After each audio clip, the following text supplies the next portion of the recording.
सायंकाल तक के सोते समय तक के सारे कार्यविधि का निर्धारण कर लेते हैं तो समझना चाहिए आपको फिर उन खुराफातों से बचत हो जाएगी जो कि आप व्यस्त जीवन के अभाव में करते रहते हैं। जो आदमी व्यस्त है वो आदमी एक निर्धारित लक्ष्य में रह जाएगा। जो आदमी खाली है, शरीर से खाली है, उसका दिमाग खाली होगा, और दिमाग खाली होना शैतान की दुकान है। इसलिए शैतान की दुकान आपका दिमाग न होने पावे और आपका शरीर खाली होने की वजह से दुष्प्रवृत्तियों में न लगने पावे, इसलिए बहुत अधिक आवश्यक है कि आप व्यस्तता का भरा हुआ टाइम टेबल और कार्यक्रम सवेरे बना लें, उस पर चलें।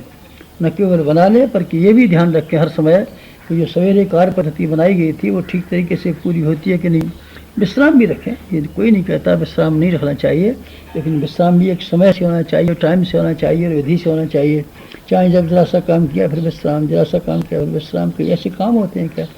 काम करने की शैली कर्मयोग को अगर आप अपनी ज्ञान योग में मिला दें, संध्या बंधन में मिला दें और सारे के सारे दिनचर्या को आप भगवान का सौंपा हुआ कर्म मान के चलें, फिर बस समझिए आपकी प्रातः काल की संध्या पूर्ण हो गई। अब सायंकाल की संध्या का नंबर आ गया। आप सायंकाल की संध्या उस समय किया कीजिए जब आप रात को सोया करें।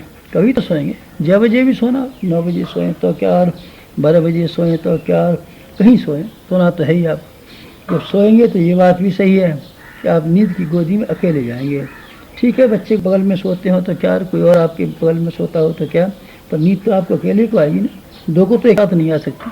आप सवेरे उठेंगे तो अकेले उठेंगे ना, दो तो एक साथ नहीं उठ सकते। ये आपका एकांत जीवन है। सायंकाल को सोते समय आप उस एकांत जीवन में इस तरह के विचार किया कीजिए कि हमारे जीवन का अब समाप्ति का समय आ गया, अंत आ गया। अंत को लोग भूल जाते हैं, आदि को भी भूल जाते हैं, अंत को भी भूल जाते हैं, बस मध्य में उलझे रहते हैं।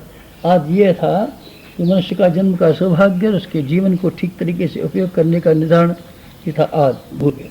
और अंत वो है जिसमें भगवान के दरवाजे पर जाना ही पड़ेगा, भगवान की कचहरी में आपको पेश होना ही होना पड़ेगा, इससे कोई बचत नहीं हो सकती। आपको भी दूसरों की तरीके से मरना ही पड़ेगा और मरना ही चाहिए, ये हो ही नहीं सकता। आपके मरने का कोई दिन ना आए, आप जरूर आएगा, निश्चित रखिए।